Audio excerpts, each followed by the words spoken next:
Hi everyone, welcome to Delhi education academy. कैसे हैं आप लोग? आई होप आप सभी बहुत ही अच्छे होंगे। और आज से हमारी ये पहली क्लास है, तो आज हम पहली क्लास शुरू करने जा रहे हैं मैथ से। ठीक है, तो आज हम इस क्लास में मैथ देखेंगे और मैथ में हम क्या कवर करने वाले हैं, रेलवे एनटीपीसी और सीएचएसएल। ठीक है ना, दोनों को एक कवर करने वाले हैं। तो कवर करने से पहले मैं बता दूं कि कोई भी आप एग्जामिनेशन की प्रिपेयर कर रहे हो ना, तो उसको क्या करना है यार, सिलेबस के ऊपर फोकस करना है। जिस एग्जामिनेशन का प्रिपेयर कर रहे हो, सिलेबस के ऊपर फोकस करो। ये चीज़ें ना, जब आप सिलेबस के ऊपर काम करते हो तो ये चीज़ें आपको आसान बनाती है। ठीक है, आइए सबसे हम पहले देखते हैं कि मैथ में हमसे क्या क्या पूछा जाने वाला है। जैसे कि एनटीपीसी की अगर मैं बात करूं, तो एनटीपीसी में हमसे बोर्डोमेस, डेसिमल यानी दशमलव, फ्रैक्शन यानी भिन्न, एलसीएम एचसीएफ यानी लसा और मसा, रेशियो एंड प्रोपोर्शन अनुपात एवं समानुपात, परसेंटेज यानी प्रतिशत, और टाइम एंड वर्क समय एवं कार्य, और सीआई एंड एसआई। ठीक है, प्रॉफिट एंड लॉस, और बहुत सारी चीज़ें पूछी जानी है। हमने थोड़ी सी चीज़ें ली है। इसी तरीके से सीएचएसएल 10+2 में देखे तो इसमें भी हमसे बोडोमास पूछा जा रहा है, डेसिमल पूछा जा रहा है, फ्रैक्शन है, रिलेशन बिटवीन नंबर्स हैं, एलसीएम एचसीएफ है, और ये जो है रेशियो एंड प्रोपोर्शन है, और परसेंटेज है, time and work, time and distance. तो ये कुछ कॉमन टॉपिक है जो दोनों चीज़ों में पूछा जाना है। अगर मैं यार मैथ की बात करूँ ना, तो मैथ में देखो भाई, मैथ में एक्चुअली होता क्या है कि मैं अगर अर्थमेटिक की बात करूँ, अर्थमेटिक में तीन चीज़ें ना वेस्ट होती है। पूरे अर्थमेटिक की तीन चीज़ें जान है। पहली अगर मैं बात करूँ तो नंबर सिस्टम, दूसरा अगर मैं बात करूँ तो परसेंटेज, और तीसरी की बात करूँ तो रेशियो एंड प्रोपोर्शन। ठीक है ना, तो ये तीन चीज़ें बेस्ट होती है और इसी के आधार पर पूरे अर्थमेटिक जो है घूमता है। तो एक्चुअली मैं बात करूं तो आज हम शुरू करने वाले हैं, दोनों टॉपिक्स कॉमन है इसमें, परसेंटेज। ठीक है ना, परसेंटेज मैं क्यों शुरू कर रहा हूं, देखो ये परसेंटेज हम क्यों शुरू करने वाले हैं, क्योंकि परसेंटेज में क्या होता है एक्चुअली कि परसेंटेज भी हमारा क्या है, अर्थमेटिक का बेस है। इसके आधार पर हम सीआईएसआई देखेंगे, प्रॉफिट एंड लॉस देखेंगे। ठीक है ना, रेशियो एंड प्रोपोर्शन में भी बहुत सारी चीजें हम देखेंगे, फ्रैक्शन में से भी हम बहुत सारी चीजें देख लेंगे इसके थ्रू। ठीक है ना, तो बहुत सारी चीज़ें हैं, और स्टैटिक्स में भी देखेंगे। हालांकि स्टैटिक्स भी हमारा पार्ट्स है। एडवांस मैथ में हमें अभी आपको बताया नहीं। अभी स्क्रीन पर आपको पूरा जो है सिलेबस दिख रहा होगा। ठीक है, तो आप देख सकते हैं स्क्रीन के ऊपर पूरा का पूरा सिलेबस है। चलिए ठीक है, तो आइए आप स्टार्ट करते हैं क्लास को। तो ये हमारे परसेंटेज की पहली क्लास है, और इस क्लास में हम बेसिक से और एडवांस तक परसेंटेज को देखने वाले हैं। तो जिनको बेसिक चीज़ें आती है वो थोड़ा सा पेशेंस बना कर रखें, और जिनको बेसिक नहीं आता है उनको भी चिंता करने की कोई ज़रूरत नहीं है, क्योंकि हम चीज़ों को जो है बिल्कुल बेसिक से और एडवांस तक देखेंगे। तो आइए सबसे पहले मैं बात करूं कि किस तरीके से जो है परसेंटेज निकाला जाता है। तो कुछ क्वेश्चंस हमने यहाँ पे लिया है, जैसे 500 का 30%। मैं ये मान करके चल रहा हूँ कि जो बच्चे हमें देख रहे हैं वो बिल्कुल जीरो हैं, उनको मैथ में कमा भी नहीं आता है। ठीक है, तो यहाँ से हम स्टार्ट कर रहे हैं। तो 500 का 30%, तो 500, ठीक है ना, 500 का 30% पूछा है, हमें लिखना है 500। यहाँ का मतलब होता है मल्टीप्लाई, और इंटू 30% है, तो यहाँ बटे में हम क्या लिखेंगे, 100। ठीक है, ये चीज़ें आपको समझ में आई। 500 का 30%, यहाँ परसेंटेज लगा था तो इसके नीचे हमें 100 लिख दिया। अब 2 जीरो से 2 जीरो हमने उड़ा दिया, और 5 3 जा 15, 5 3 15 हो गया, और एक जीरो है इसके पीछे तो एक जीरो लगा देंगे, तो 150 हो जाएगा। यानी 500 का 30% हमारा कितना हो जाएगा, 150। दूसरा चीज़ बोल रहे हैं तो 5 kg का 40% कितना होगा। अब एक चीज़ यहाँ पे समझने वाली है, 5 kg का 40% कितना होगा। तो दो चीज़ें हैं हमारे पास, 5 kg को मैं लिख दूं, 1 kg बराबर 1000 ग्राम होता है, तो 5 kg बराबर कितना हो जाएगा, 5000 ग्राम हो जाएगा। मैं ग्राम में इसे कन्वर्ट कर ले रहा हूँ। और इनटू का 40% अगर पूछा है तो 40 अपॉन में क्या होगा, 100। ठीक है, 2 जीरो से 2 जीरो को उड़ा देंगे। ठीक है, और इसमें इससे मल्टीप्लाई करेंगे तो 5 चौका 20, और 2 जीरो है तो इसके पास 2 रख देंगे। ठीक है ना, तो 200 ग्राम हो गया हमारे पास। ये कितना आया, 200 ग्राम, क्योंकि हमने इसको ग्राम में चेंज कर लिया था। केजी को हमने ग्राम में चेंज कर लिया था। 1 kg बराबर 1000 ग्राम होता है, तो 5 kg बराबर हमने लिखा 5000 ग्राम। ठीक है, और 40% की बात कर रहा था तो 40 अपॉन में 100 हमने लिख दिया। और 2 जीरो से 2 जीरो, 5 चौके 20, 1 जीरो यहाँ से और 1 जीरो यहाँ से, तो इस प्रकार 200 ग्राम हो गया हमारे पास। अगर इसको केजी में कन्वर्ट करने की बात करें तो बट्टे में हम क्या लिख देंगे, 200, और बट्टे में 1000 लिख देंगे। ठीक है, 2 जीरो से 2 जीरो काटेंगे और इसको अगर ये है तो 0.2 हो जाएगा केजी में, ठीक है। तो इस तरीके से हो जाएगा। उसके बाद 2 रुपये का 75% पूछा है, तो 1 रुपये बराबर कितना पैसा होता है? 100 पैसा। तो 2 रुपये बराबर 200 पैसे, ठीक है ना, तो 200। और 75% पूछा है तो 75 और अपॉन में क्या करेंगे 100, ठीक है। बिल्कुल बेसिक चीज़ें हैं। और इसमें इसे मल्टीप्लाई करेंगे तो ये 5 दूना 10 और 7 दूना 14 और 1 15, 150 हो जाएगा, ठीक है ना। तो 2 रुपये का 75% कितना हो जाएगा? 150 पैसे, ठीक है ना। ये पैसे में आएगा क्योंकि पैसे में कन्वर्ट कर लिया। रुपये में होगा तो 1 रुपये और 50 पैसे, ठीक है। 1 रुपये 50 पैसे। इसी प्रकार से 6,000 रुपये का 90%, तो 6,000 रुपये का 90% कितना हो जाएगा? 6,000 अपॉन में 90 इंटू 100, ठीक है। 2 जीरो से 2 जीरो कैंसिल करेंगे, ना चका 54, ठीक है। तो 5400 हो जाएगा, ठीक है। 5400 रुपये हमारे पास हो जाएगा, ठीक है। अब दूसरी चीज़ें हमारे पास, दूसरी कंडीशन, आई होप यहाँ तक कि आपको चीज़ें समझ में आई होगी। तो दूसरी चीज़ें अब हम देखेंगे, जैसे ये यहाँ पे बोला है कि 50 रुपये का 100 कितना प्रतिशत होगा, ठीक है ना। तो 50 रुपये का, अब एक चीज़ मैं आपको बेसिक समझाना चाहता हूँ कि का जिसके साथ लगा है ना, का जिसके साथ लगा है उसको हम हमेशा कहाँ रखेंगे? नीचे। चाहे कोई भी कंडीशन हो, परसेंटेज की अगर बात कर रहा है तो का जिसके साथ लगता है उसको हम क्या करेंगे? हमेशा नीचे रखेंगे, ठीक है ना। तो देखो यहाँ पे पूछा है 50 100 का कितना प्रतिशत होगा, तो हम क्या रखें? 100 को रखेंगे नीचे और 50 पूछ रहा है तो 50 को रखेंगे ऊपर, और परसेंटेज निकालना तो 100 से क्या कर देंगे? मल्टीप्लाई, ठीक है ना। तो अब इसको 2 जीरो से 2 जीरो उड़ाया, मतलब कितना हो जाएगा? 50%, ठीक है। आई होप यहाँ तक की चीज़ें समझ में आई होगी, ठीक है। तो आगे बढ़ते हैं, कुछ कर दीजिएगा, ठीक है। तो अब हम देखेंगे ये, तो 300 1200 का कितना प्रतिशत होगा, ठीक है।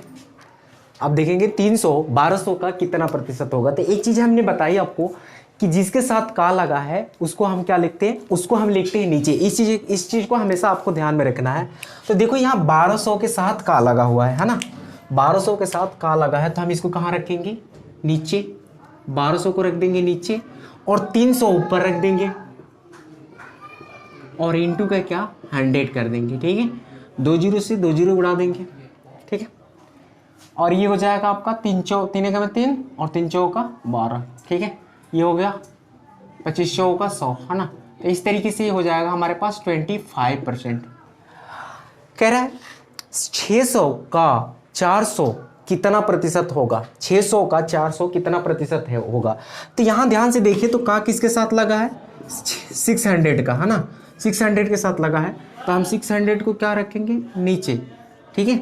और 400 को कहाँ रखेंगे? ऊपर, ठीक है। और इंटू क्या कर देंगे? 100। 2 जीरो से 2 जीरो उड़ा देंगे, 2 दूनी 4 2 3 6। तो इस प्रकार से ये हो जाएगा 200/3, ठीक है। और 200/3 में भी भाग दे देंगे तो ये हो जाएगा 66.66%, ठीक है। इस तरीके से अभी मैं बता दूंगा कि मैंने यहाँ डायरेक्ट क्यों लिख दिया, वो सारी चीज़ें मैं अभी आपको बताऊंगा कि किस तरीके से डायरेक्ट लिखना है। तो 50 पैसे का 2 रुपये का, 50 पैसे 2 रुपये का कितना प्रतिशत होगा? ये अगला क्वेश्चन है हमारे पास। 50 पैसा 2 रुपये का कितना प्रतिशत होगा? इसकी जगह कुछ भी पूछ सकता है, केजी में पूछ सकता है, सेंटीमीटर में पूछ सकता है। तो आपको बस एक ही चीज़ याद रखना है कि का किसके साथ लगा है, ठीक है ना।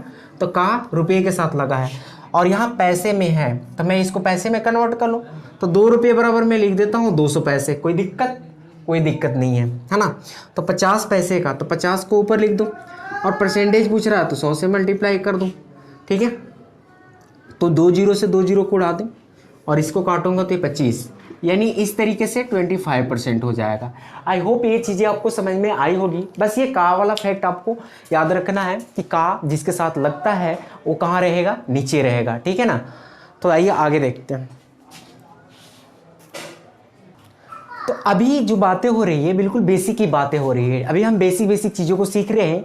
तो बेसिक चीज़ों में से ही एक और चीज़ है कि जैसे ये हमसे पूछा गया 700 का 10%। तो हमने पहले बताया था आपको कि 700 और ये इंटू का लगा है और 10% पूछ रहा है तो आप यहाँ पे 100 लिख दो, 2 जीरो से 2 जीरो काटो, ये हो जाएगा 70, ठीक है ना। तो इस तरीके से नहीं करना है। करना किस तरीके से आपको कि देखो, जब हमने 700 का 70% पूछा गया था 10%, तो क्या करना है आपको, कुछ नहीं करना है, बस पीछे से एक अंक दशमलव डाल देना है किसी भी संख्या का। जैसे इस तरीके से 300 का 10% में निकालने की बात करूं तो देखो 300 का 10%, तो 10% का मतलब 300 इंटू ये चीज़ें होती हैं, 10% के लिए 2 जीरो यानी 30 आ जाएगा। और 300 में ही मैं यहाँ पे एक पॉइंट डाल दूँ तो फिर क्या हो जाएगा, 30 हो जाएगा। तो 10% के लिए आपको सीधा सीधा एक बात करना है कि क्या करना है, इस नंबर को लिख देना और पीछे से एक अंक दशमलव डाल देना है, ठीक है ना। तो अब तो ये हो गई 10% की बात, ये तो हो गई 10% की बात। अब बात करेंगे 5% की, ठीक है। तो 300 का अगर हमसे 5% पूछा जा रहा है तो एक बात बताओ यार कि कोई चीज़ 10% है, ठीक है ना, तो 10% और 5%, तो मैं 10 बोलता हूँ और 5 बोलता हूँ, तो 10 का आधा क्या होता है, 5 होता है। तो ठीक उसी प्रकार से हम 10% निकाल करके अगर उस संख्या का आधा कर देंगे तो वो हमारा क्या हो जाएगा, 5% के बराबर हो जाएगा, ठीक है। तो अब यहीं हमने 5 लिया है, तो 10% 300 का कितना हो जाएगा। अब यहाँ पेन नहीं चलाना, 10 कितना हो जाएगा, तो एक जीरो हटाएंगे या दशमलव डाल देंगे तो 30 हो जाएगा। और 30, ये तो हमने 10% निकाला ना, 30 हमारा क्या आया, 10% आया।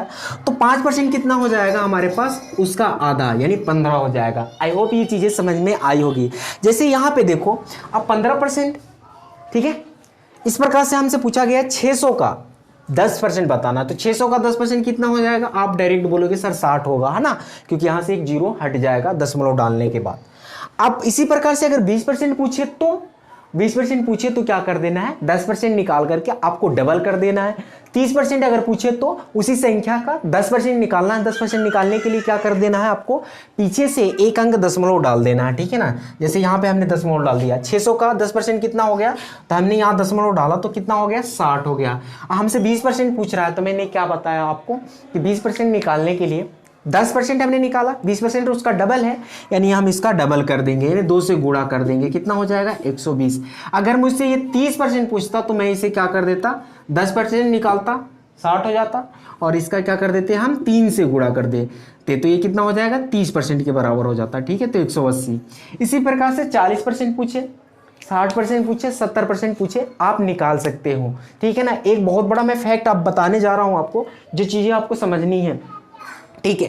देखो, भाग करने की अपेक्षा ना मल्टीप्लाई करना बहुत ज़्यादा आसान होता है, ठीक है। अब इस बात को समझो, भाग करने की अपेक्षा मल्टीप्लाई करना बहुत चीज़ें आसान होता है, और सारा का सारा परसेंटेज का खेल जो है इसी के ऊपर बेस है। यदि आपको कभी भी किसी नंबर का परसेंटेज निकालना है तो आप सीधा उस नंबर में मल्टीप्लाई करो।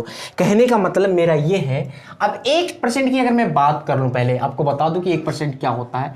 तो अगर मुझसे 300 का 1% पूछा जाता, ध्यान से चीज़ों को समझना, आगे मैं बहुत बड़ी चीज़ें लेकर के जाने वाला हूँ। 1% मुझसे पूछा जाता तो भाई मैं क्या करता, मैं ये करता कि 300 लिखता यहाँ पे और इंटू 1/100 लिखता, 2 जीरो से 2 जीरो को काटता, और इस प्रकार से हमारे पास जो होता 3 बन जाता, ठीक है। तो मैं इतनी चीज़ें ना करके डायरेक्ट यहाँ से पीछे से 2 अंक दशमलव डाल देता, तो भी तो हमारा 3 ही बन रहा है। जी हाँ, ये एक्चुअल फैक्ट है। क्या यदि किसी भी संख्या का आपका ना 1% निकालना है, आपको सीधा सीधा 2 अंक पीछे से छोड़ करके और यहाँ पे दशमलव डाल देना है।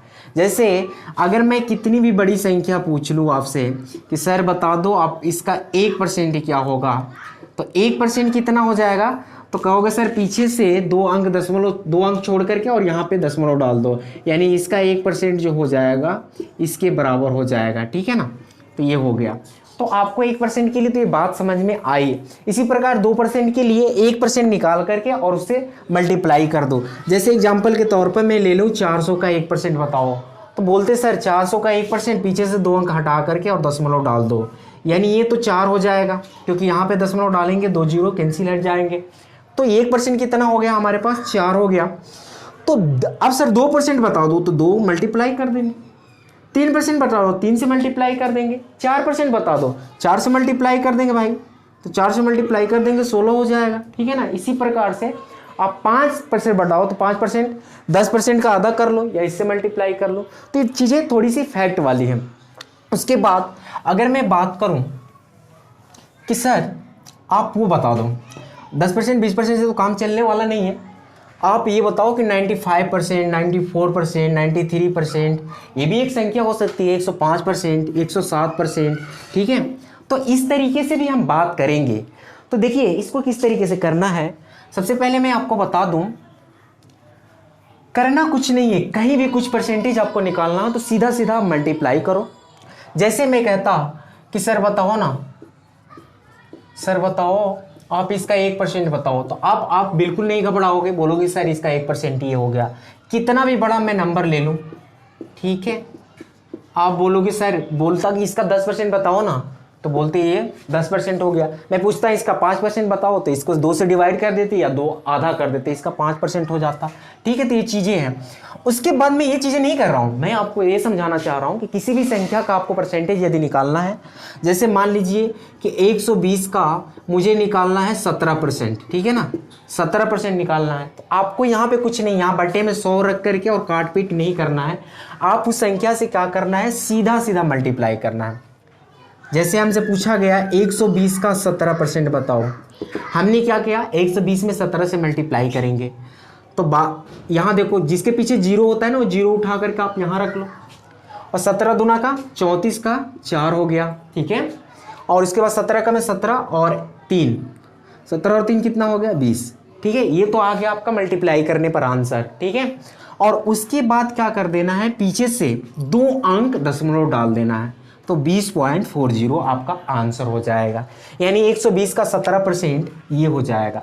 तो किसी भी संख्या का आपका नंबर निकालना हो, परसेंटेज निकालना हो, तो आप सीधा सीधा उस संख्या से जो परसेंटेज वैल्यू है उसमें मल्टीप्लाई करो, और मल्टीप्लाई करके पीछे से 2 अंक दशमलव डाल दो किसी भी संख्या का। ये चीज़ें मैं बताने की कोशिश कर रहा हूँ। जैसे ये देखो, ठीक है, इसका आपको निकालना है 29%, है ना, 29% निकालना है, तो क्या करना है आपको, सीधा सीधा मल्टीप्लाई करना है इसके अंदर। तो 29% अब कितना हो जाएगा, इसमें इसे मल्टीप्लाई कर देना, 3400 इंटू 29, ठीक है। तो 2 जीरो है, तो 2 जीरो आप पीछे रख लो। अब उसके बाद इसमें मल्टीप्लाई करेंगे, ठीक है ना। तो देखो कैसे मल्टीप्लाई करेंगे, इसको मान लो आप 30, तो 30 चौका 120, तो हर बार 1 कम हो रहा है तो 4 कम हो जाए, तो 120 में से 4 कम कर देंगे तो 116 हो जाए, 116 का 6 और कैरी कितना हो जाएगा, इस तरीके से 11 हो जाएगा, ठीक है ना। अब इसी तरीके से 30 में मल्टीप्लाई कर लो 3 से, तो 30 या 90 और 3 कम कर दो, क्योंकि हर बार एक एक हमने ज़्यादा लिया है।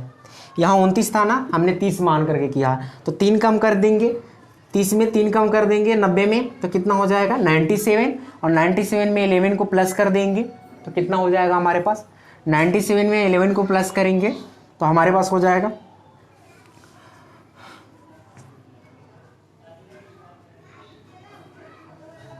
108, ठीक है।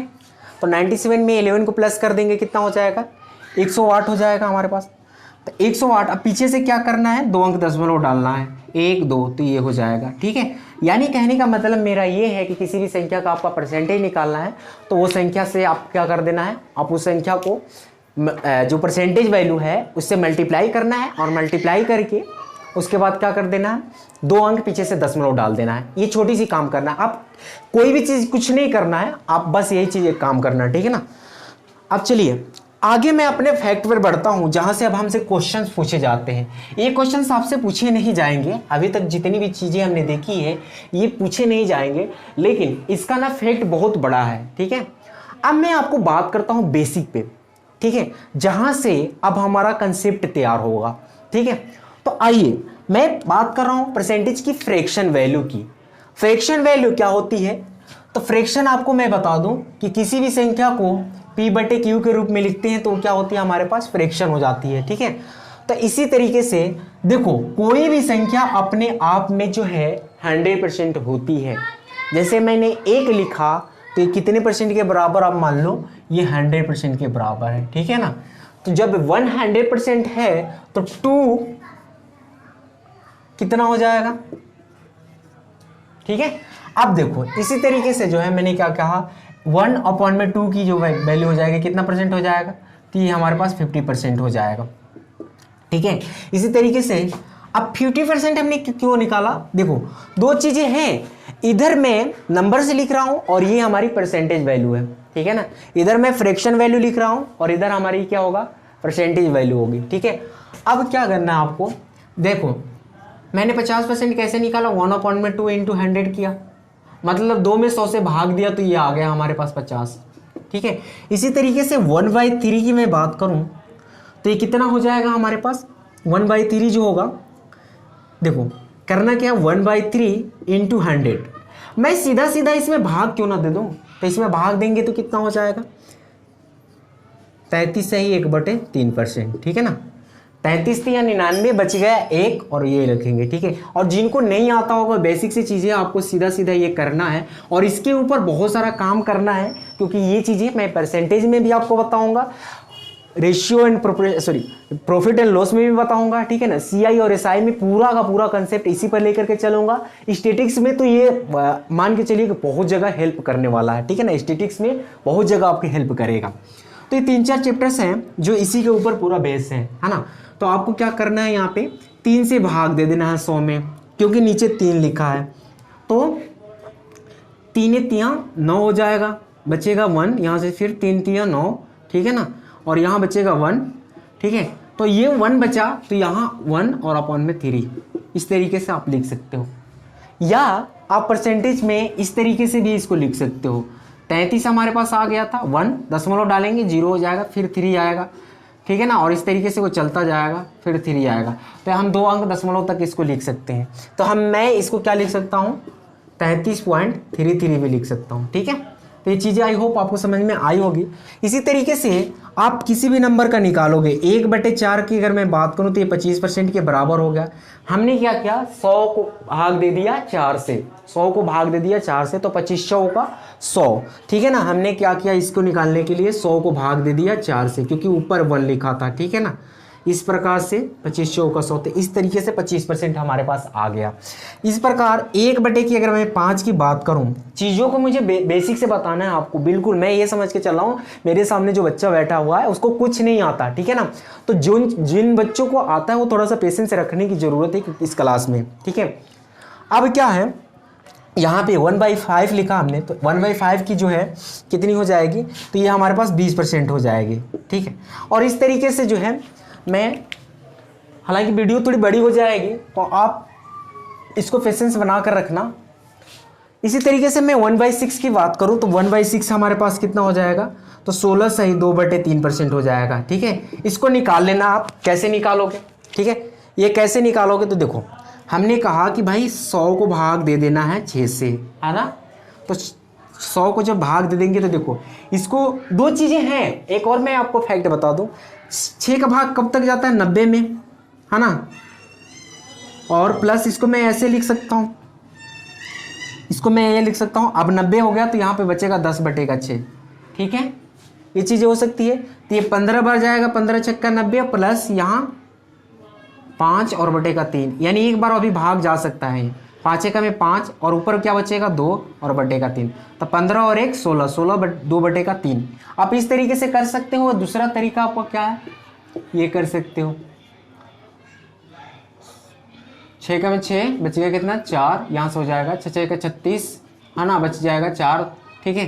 तो 4 बच गया, तो इसको कहाँ लिखना है, देखो ये जो आया ना इसको हम लिखते हैं साइड में, ठीक है। अब ये 4 बचा तो इसको लिखते हैं ऊपर, जो नीचे यहाँ रिमाइंडर बचता है उसको कहाँ लिखते हैं ऊपर, और ये जो 6 है ना जिसे हम भाग दे रहे थे उसको नीचे ही लिखेंगे, जो नीचे चीज़ें होती है उसको नीचे ही लिखेंगे।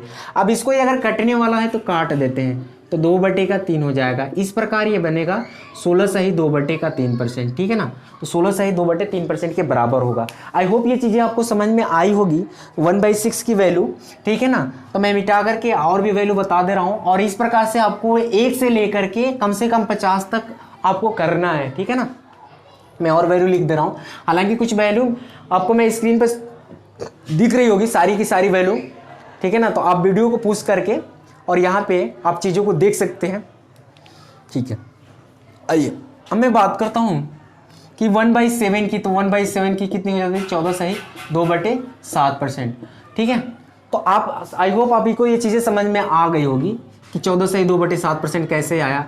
हमने क्या किया, 100 से भाग दे दिया, है ना 7 को, तो 7 दूना के 7 एकम 7, ये बच गया यहाँ से 3, यहाँ हो गया 30, तो 7 चौक 28 हो गया, बचेगा क्या 2। तो 2 जो बचता है हम उसको लिखते हैं ऊपर, जिससे भाग दे रहे हैं उसको नीचे, और यहाँ पे जो आता है उसको इस तरीके से। अब तो ये बात हो गई परसेंटेज वैल्यू में, लेकिन अगर मुझसे परसेंटेज वैल्यू की दे, है ना, ये आपको 1 से 50 तक करना है इस तरीके से, क्योंकि चीज़ों को ना हम इसी पे कंसेप्ट पर काम करने वाले हैं, ठीक है। ये तो बात होगी हमारी परसेंटेज को। अगर हमसे ये दे दे परसेंटेज वैल्यू और फ्रैक्शन वैल्यू में चेंज करना है, तो उसको हम कैसे चेंज करेंगे?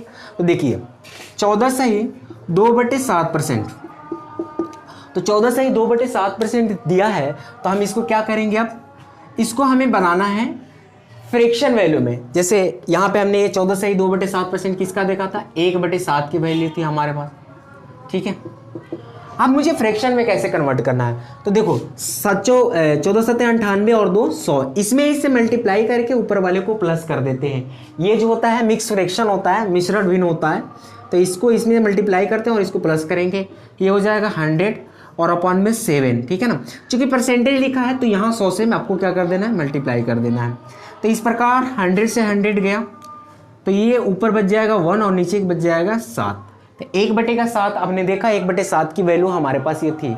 इसी तरीके से अगर 16 से ही 2/3% दिया है और मुझे फ्रैक्शन में बताना है, ये परसेंटेज वैल्यू है और फ्रैक्शन में लेकर के आना है, तो आपको क्या करना होगा? 16 इसको क्या करना है? इसमें इसे मल्टीप्लाई करके और इसको प्लस करना है। तो 16 में 3 से मल्टीप्लाई करेंगे, कितना हो जाएगा? 16 या 48, और 2 प्लस करेंगे तो कितना हो जाएगा? हमारे पास 50 हो जाएगा। तो ये हमारे पास 50 हो गया, और बटे में क्या रखेंगे?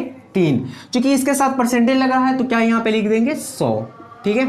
50 दूना का 100, ठीक है ना। तो 1 का कितना? 50 से कम 50, 50 दूना का 100, 3 दूना के 6, 1/6, और 1/6 की वैल्यू हमने यहाँ पे देखा था 16 से ही 2/3% ही होती है।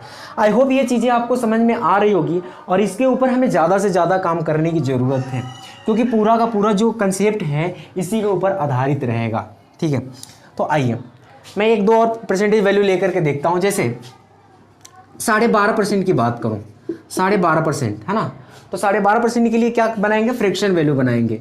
फ्रैक्शन वैल्यू तो 12 दूना के 24 और 1 25। हमें क्या करना है? ऊपर लिख देना है 25, नीचे 2 लिखा है तो यहाँ पे लिख देना है 2, ठीक है ना। अब क्या करना है? चूंकि परसेंटेज लिखा है तो 100 से क्या कर देना है? आपको मल्टीप्लाई कर देनी है, ठीक है। तो 100 से हमने मल्टीप्लाई कर दिया, और इस तरीके से इसको काटेंगे तो 25 चौका कितना हो जाएगा? 100। यानी ये जो वैल्यू बनेगी हमारे पास 1/8 की वैल्यू बनेगी, ठीक है ना। 1/8 की वैल्यू हमारे पास कितनी हो गई? 12.5%। अगर यही 1/8 दिया होता, अगर हमसे फ्रैक्शन में पूछता, तो हम क्या करते? इसको किस तरीके से? यहाँ 100 से गुणा करते और फिर चेंज कर लेते। तो 12 8 96, 12 बार जाता, ठीक है ना। बच जाएगा 96, तो 4 बच गया, उसको ऊपर लिख देंगे और नीचे लिख देंगे 8। इसको काटने वाला है तो काट देंगे। तो इस प्रकार से हमारे पास 12 से ही 1/2% हो जाएगी। ये तो रही आपकी बेसिक बात है, ठीक है ना। तो आई होप इस तरीके से फ्रैक्शन वैल्यू से परसेंटेज वैल्यू में और परसेंटेज वैल्यू से फ्रैक्शन वैल्यू में आपको कन्वर्ट करने आ गया होगा। और फिर भी यदि आपको समझ में नहीं आ रहा है तो आप नीचे मुझे कमेंट करना, मैं फिर से आपको समझाने की कोशिश करूंगा, ठीक है ना। और आई होप ये चीज़ें आपको समझ में आई है, ठीक है ना। अब मैं बात करता हूँ कि क्वेश्चन किस तरीके से पूछे जाते हैं। इस तरीके से बिल्कुल भी क्वेश्चन नहीं पूछा जाता, ठीक है ना। कहीं भी एग्जामिनेशन में आपको इस तरीके से कोई क्वेश्चन देखने को नहीं मिलेगा। तो फिर आप पूछो कि सर आप इसको बता क्यों रहे हो। मैं आपको इसलिए बता रहा हूँ क्योंकि यही जो है बेस है। यदि ये नहीं जानोगे तो फिर आगे कुछ नहीं कर पाओगे, ठीक है ना। करने के लिए तुम कर सकते हो, लेकिन बहुत सारी चीजें हैं जहां पे दिक्कतें आएंगी और तमाम तरीके का टाइम लगेगा आपके पास, है ना। तो ये चीजें नहीं करनी है। तो आइए अब हम देखते हैं कि क्वेश्चन किस तरीके से पूछा जाता है, ठीक है। तो अभी तक ने हमने देखा बेसिक चीजें, लेकिन अब हम देखने जा रहे हैं कि क्वेश्चन हमें किस तरीके से पूछे जाएंगे, है ना। हमसे क्वेश्चन किस तरीके से पूछा जाता है। तो सबसे पहले मैंने एक क्वेश्चन लिया है, ठीक है ना, कि जो चीज़ें हमने बेसिक पढ़ी है उसका फ़ायदा क्या है। अभी मैं आपको पता चल जाएगा कि उसका फ़ायदा क्या है। ये 2 क्वेश्चन हमने लिया है। यदि किसी संख्या का 16 से 2/3% इसी संख्या में जोड़ दिया जाए तो वह संख्या 4956 बन जाती है, तो वास्तविक संख्या का बताना है। यानी ये क्वेश्चन को मैं आपको समझा दूँ, कह रहा है कि अगर कोई संख्या है, वो संख्या हमें पता नहीं संख्या क्या है, अगर उसी संख्या का 16 से 2/3% जोड़ दिया जाए, है ना, तो वो संख्या कितनी बन जाती है? 4956 बन जाती है। तो हमें बताना है कि वो वास्तव में वो संख्या क्या थी, है ना, कौन सी संख्या है जिसमें इतना जोड़ने पर ये बन जा रही है। तो देखो भाई, हमने अभी थोड़ी देर पहले सीखा है, क्या सीखा है कि 16 से 2/3%, अगर परसेंट में दिया है तो इसको फ्रैक्शन में आप चेंज कर लो।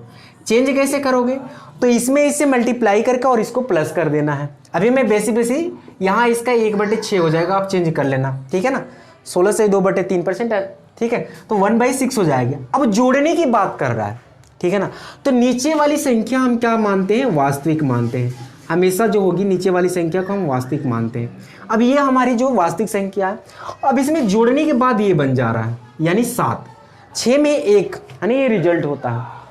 तो 6 में 1 जोड़ देंगे, कितना हो जाएगा, 7, यानी 7 हो जा रहा है। हम तो जोड़ रहे हैं, यहाँ पर क्या बन रहा है, 7, लेकिन नहीं, कह रहा है कि उस संख्या में इतना जोड़ने पर इतना बन जा रहा है। ये 1 क्या है, ये 6 का 16 से 2/3% जो है 1 है। तो हमने देखा 6 का 16 से 2/3% 1 है, तो इसमें जोड़ा तो 7 हो गया, ठीक है ना। तो 7 बन जा रहा है, कितना, हमारे हिसाब से 7 बन रहा है, और इसके हिसाब से इतना 4956, ठीक है। तो 7 यूनिट की वैल्यू हमारे पास हो गई, 7 यूनिट की वैल्यू 4956 हो गई। तो 1 यूनिट की वैल्यू कितनी हो जाएगी हमारे पास, तो 1 यूनिट की वैल्यू हमारे पास हो जाएगी 4956/7, ठीक है ना। तो इसमें इसे मल्टीप्लाई कर देंगे, डिवाइड करेंगे, 7 7 49। अब देखो यहाँ पे 2 नंबर्स कट गए हैं ना, तो इसको आप एक ही नंबर ले सकते हो। तो 5 में तो भाग जाएगा नहीं, 0 बढ़ा लेंगे, तब दोनों नंबर्स को ले सकते हैं। तो 7 8 56, यानी 1 यूनिट की वैल्यू हमारे पास हो गई 708। तो वास्तविक संख्या हमसे पूछा है ना कि वास्तविक संख्या ज्ञात करें, तो वास्तविक संख्या कितना है, 6 है। ये समझ में आ रही होगी, वास्तविक संख्या कितना है, 6। तो 1 यूनिट की वैल्यू हमारे पास 708 है, तो 6 यूनिट की वैल्यू कितनी हो जाएगा, तो 6 गुणे 708 कर देंगे, ठीक है। इस प्रकार से 8 6 48, 6 0 0, कैरी जो बचा था 4, और 7 6 42। तो वास्तविक जो संख्या हमारे पास ये थी 4248, ठीक है। तो ये हमारे पास ये वास्तविक संख्या बन जाएगी। फिर से मैं आपको एक बार समझा दूं, 16 से 2/3% की फ्रैक्शन वैल्यू हो जाएगी हमारे पास 1/6, है ना। अब कह रहा है नीचे वाले हम मानते हैं वास्तविक संख्या होती है। अब 6 का 16 से 2/3% कितना होता है, 1 होता है। अब कह रहे कि इसी संख्या में जोड़ा जाए, तो इसी में हमने जोड़ दिया, 6 और 1 7 हो गया। 7 यूनिट की वैल्यू देखो, ये कह रहा है कि उतने में जोड़ने पर इतना दे रहा है, तो हमने यहाँ पे लिखा। तो 7 यूनिट की वैल्यू 4956 था, तो 1 यूनिट की वैल्यू 4956/7 काट दिया इसे, तो 708 हो गया हमारे पास। तो वास्तविक संख्या हमने क्या माना था, 6। तो 1 यूनिट की वैल्यू 708 है, तो 6 यूनिट की वैल्यू 6 × 708। तो इस प्रकार से हमारा ये हो जाएगा। इसी प्रकार से हम यहाँ देखेंगे, यदि किसी संख्या का 6/2/3% इसी संख्या से घटा दिया जाए, यहाँ घटाने की बात कर रहा है, तो वह संख्या 5670 बन जाती है। वास्तविक संख्या हमें बताना है, तो हम क्या करें, फिर से वही चीज़ हम क्या करेंगे, फ्रैक्शन में चेंज करेंगे। तो 6/2/3% फ्रैक्शन में कैसे चेंज करेंगे, इसमें इससे मल्टीप्लाई करके इसको प्लस करेंगे, 36 18 और 2 20। मैं यहाँ बता दे रहा हूँ, ठीक है ना। 20 और 1 में कितना हो जाएगा, 3। और चूंकि इसके साथ परसेंटेज लगा है, तो यहाँ पे क्या करेंगे, 100 से मल्टीप्लाई कर देंगे, ठीक है। ये कट जाएगा, 20 पंजे 100, यानी ये हो जाएगा 1/15। मतलब वास्तविक संख्या हमारे नीचे आ गई, ये हो गई हमारे पास वास्तविक संख्या, है ना। ये हो गई हमारे पास वास्तविक संख्या, नीचे दिखाई दे रहा होगा, ये चीजें दिखाई दे रही है, नहीं ये ठीक है। 1/15 हो गया हमारे पास। नीचे वाले को हम बोलेंगे वास्तविक संख्या, ठीक है ना। वास्तविक संख्या हो गई हमारे पास, और ऊपर वाला हमारे पास क्या हो गया, 15 का 6/2/3% हो गया, है ना। ये चीज़ें हो गई।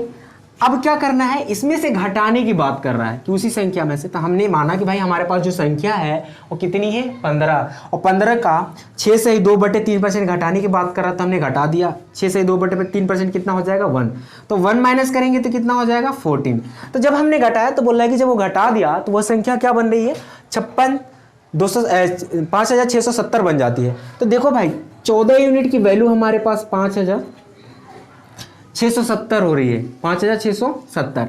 14 यूनिट की वैल्यू हमारे पास 5670 है, तो 1 यूनिट की वैल्यू हमारे पास क्या हो जाएगी, 5670 और अपॉन में कितना हो जाएगा 14, है ना। तो इसको काटेंगे 14 चौक का 56। अब देखो यहाँ डायरेक्ट नहीं काट सकते, है ना।